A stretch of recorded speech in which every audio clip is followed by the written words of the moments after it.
আসসালামু আলাইকুম। তারেক রহমানের দেশে না ফিরতে পারার পেছনের কারণ কি খোদ অন্তর্বর্তী সরকার? তারেক রহমান দেশে যে ফিরছেন না তা নিয়ে নানান ধরনের গুঞ্জন গত কয়েক মাস ধরে রয়েছে, কিন্তু যখন কিনা বেগম খালেদা জিয়া নিজে জীবন মৃত্যুর সন্ধিক্ষণে রয়েছেন, চরম সংকটময় অবস্থার মধ্যে রয়েছেন শারীরিকভাবে, সেই মুহূর্তেও তারেক রহমান কেন ফিরছেন না? নানান ধরনের গুঞ্জনের মধ্যে একটি প্রশ্ন এখন নতুন করে সামনে এসেছে। ডক্টর মোহাম্মদ ইউনূস সরকারই তার ফেরার পথে বাধা হয়ে আছে কিনা, এবং এই প্রশ্নটি সামনে ব্যাপকভাবে নিয়ে এসেছেন খোদ প্রধান উপদেষ্টার প্রেস সচিব মিস্টার শফিকুল আলম। শফিকুল আলম তার ভেরিফাইড ফেসবুক পেজে একটি পোস্ট দিয়েছেন, যেটা থেকে অনেক ধরনের খটকা লাগতে পারে। আমি তার এই পোস্টটি হুবহু পড়ছি। এই পোস্টের ভাষা, শব্দ এবং যেই বিষয়টি তিনি অবতারণা করেছেন সব কিছু নিয়ে নানান ধরনের প্রশ্ন উঠতে পারে, সে বিষয়ে পরে আসছি। তিনি যেটা লিখেছেন হুবহু পড়ছি আপনাদের সামনে। জনাব তারেক রহমানের আজকের বক্তব্য, যে বক্তব্যটি তারেক রহমান দিয়েছেন তার ফেসবুক পোস্টের মাধ্যমে, সেটি উল্লেখ করে তিনি বলছেন, আজকের বক্তব্য যে এখনই দেশে ফেরার বিষয়ে সিদ্ধান্ত নেওয়ার সুযোগ তার জন্য অবারিত, ও এটা উল্লেখ করে, মানে এই শব্দগুলো প্রত্যেকটা তার ফেসবুক পোস্টে রয়েছে, এটা উল্লেখ করে প্রধান উপদেষ্টার প্রেস সচিব জনাব শফিকুল আলমের কাছে জানতে চাওয়া হয় যে তার বাংলাদেশ প্রত্যাবর্তনের বিষয়ে সরকারের তরফ থেকে কোনো ধরনের বিধি নিষেধ রয়েছে কিনা। প্রেস সচিব জানান যে এ ব্যাপারে সরকারের তরফ থেকে কোনো বিধি নিষেধ অথবা কোনো ধরনের আপত্তি নাই। তিনি আরও উল্লেখ করেন যে বেগম খালেদা জিয়ার শারীরিক অবস্থা নিয়ে প্রধান উপদেষ্টা প্রফেসর মোহাম্মদ ইউনূস ইতিমধ্যে গভীর উদ্বেগ প্রকাশ করেছেন এবং তার জন্য দেশবাসীর কাছে দোয়া চেয়েছেন। এই হচ্ছে মিস্টার শফিকুল আলমের পোস্টের ভাষা হুবহু। মানে এখানে মনে হচ্ছে যে শফিকুল আলমের হয়ে তার পক্ষ থেকে আরেকজন লিখছেন তার ফেসবুকে। ভাষা শুনে তো এরকমই মনে হয়। শফিকুল আলম জানান, মানে নিজের কথা নিজে বলছেন, আরেকজনের প্রশ্ন উত্তরে এই বলা হয়। প্রথমত, যে ভাষার ব্যবহার এরকম কেন? দ্বিতীয়ত, তাকে নাকি কেউ জিজ্ঞেস করেছেন যে সরকারে বাধা হয়েছে কিনা। কেউ যদি জিজ্ঞেস করেই থাকেন, তিনি কে? তিনি কোনো সাংবাদিক, নাকি ব্যক্তি পর্যায় থেকে কেউ জিজ্ঞাসা করেছেন, নাকি বিএনপির রাজনৈতিক মহল থেকে কেউ জিজ্ঞাসা করেছেন? সেগুলো কিছু এখানে নেই। অথবা কোনো সাংবাদিক যদি প্রশ্ন করেই থাকে, তিনি কোনো ব্যক্তিগত জায়গা থেকে করেছেন, নাকি কোনো অনুষ্ঠানে তিনি উপস্থিত ছিলেন মিস্টার শফিকুল আলম, সেই জায়গায় সাংবাদিকরা তাকে প্রশ্ন করেছেন। তৃতীয়ত, কেউ জানতে চাইলে তার উত্তরটা, মানে তারেক রহমানের দেশে আসার বিষয়ে সরকারের তরফ থেকে কোনো বাধা রয়েছে কিনা, এই ধরনের প্রশ্ন করা হলে উত্তরটা তো এত সহজভাবে দেওয়ার কথা নয় যে না, কোনো বাধা নেই। আমরা তো জানি তার বিরুদ্ধে যে মামলাগুলো ছিল সব, মানে কোনো না কোনোটি প্রত্যাহার হয়েছে, কোনো না কোনোটি থেকে তিনি আদালতের রায়ের মাধ্যমে খালাস পেয়েছেন। অতএব সেখানে তো জনাব শফিকুল আলম সাহেবের একটু বিস্ময় প্রকাশ করার কথা, বা শব্দগুলো এরকম হওয়ার কথা না, তার বিরুদ্ধে যে মামলাগুলো ছিল সেগুলো তার নেই, অতএব তার দেশে আসতে বাধা কোথায়? তিনি পাল্টা প্রশ্ন করার কথা মানে করতে পারতেন। আর যদি কেউ প্রশ্ন নাই করে থাকেন, বিভিন্ন সমালোচনার মুখে তিনি যদি নিজের থেকে সরকারের পক্ষ থেকে এই উত্তরগুলো দিয়ে থাকেন, যে তার মনে হয়েছে না আমার একটা প্রশ্ন উত্তর দেওয়া উচিত, নানান ধরনের গুঞ্জন চলছে, তাহলে এটি এইভাবে লেখার কথা কেন, লেখা হলো কেন যে কেউ একজন প্রশ্ন করেছে, উত্তরে শফিকুল আলম জানাচ্ছেন। নানান ধরনের খটকা।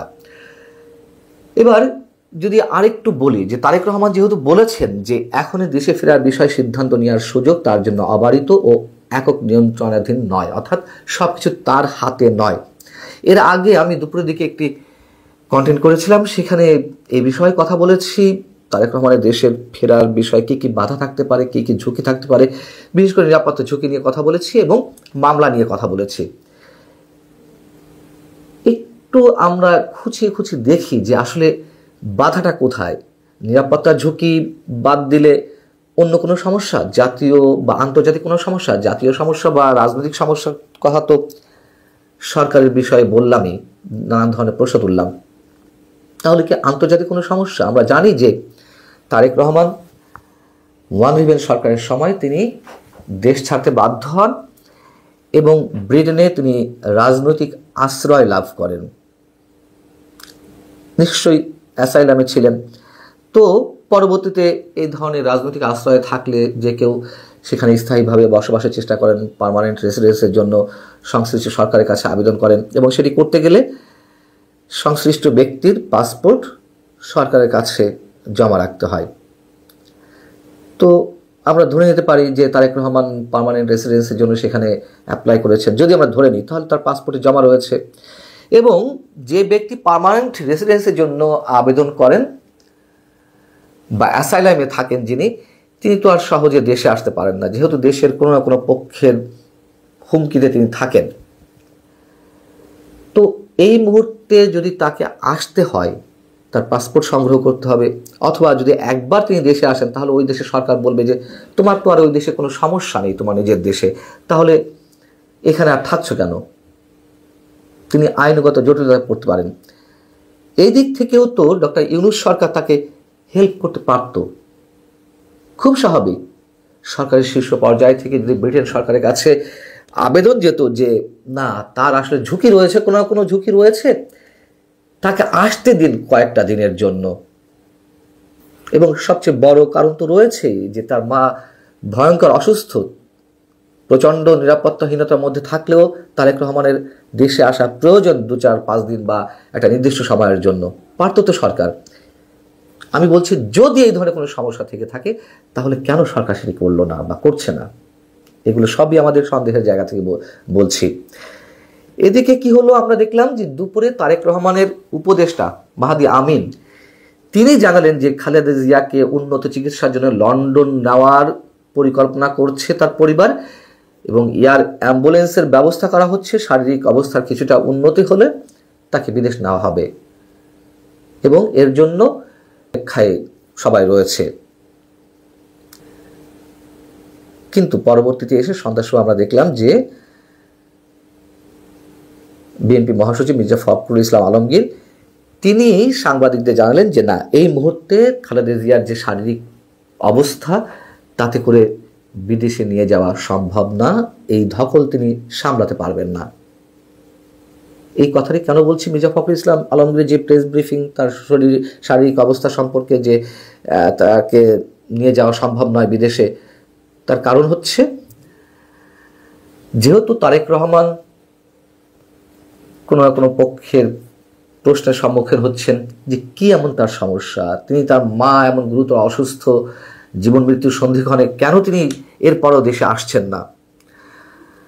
আমি ব্যক্তিগতভাবে মনে করি এই গ্রিন সিগন্যালটা পাওয়া গেলে অবশ্যই সব দিক থেকেই ভালো হতো। যদি চিকিৎসকদের গ্রিন সিগন্যালটা পাওয়া যেত, যদি খালেদা জিয়ার শারীরিক অবস্থা সামান্যতম উন্নত হতো, তিনি যদি বিদেশ যেতে পারতেন তাহলে সব দিক থেকেই রক্ষা পাওয়া যেত। কেমন রক্ষা? অবশ্যই বিএনপি চেয়ারপারসন খালেদা জিয়ার চিকিৎসাটা আরও উন্নত হতো। আর দ্বিতীয়ত সবচেয়ে বড় যে বিষয়টি, তা হচ্ছে তারেক রহমানকে এখন যেমন সমালোচনার মুখে পড়তে হচ্ছে যে তিনি দেশে আসলেন না, মা গুরুতর অসুস্থ, এই অবস্থা তিনি বাইরে রয়েছেন কিভাবে, অন্তত বিদেশ যেতে পারলে তারেক রহমান হয়তো স্বস্তি পেতেন, হয়তো না, নিশ্চিতভাবে, যে না, তার জীবনের সবচেয়ে গুরুত্বপূর্ণ মুহূর্তগুলো, খালেদা জিয়ার জীবনের সবচেয়ে গুরুত্বপূর্ণ মুহূর্তগুলোর সময় যেখানেই হোক, যেভাবেই হোক, তিনি অর্থাৎ তারেক রহমান তার পাশেই রয়েছেন, তখন আর কোনো প্রশ্ন উঠত না তিনি দেশে এলেন কি না এলেন।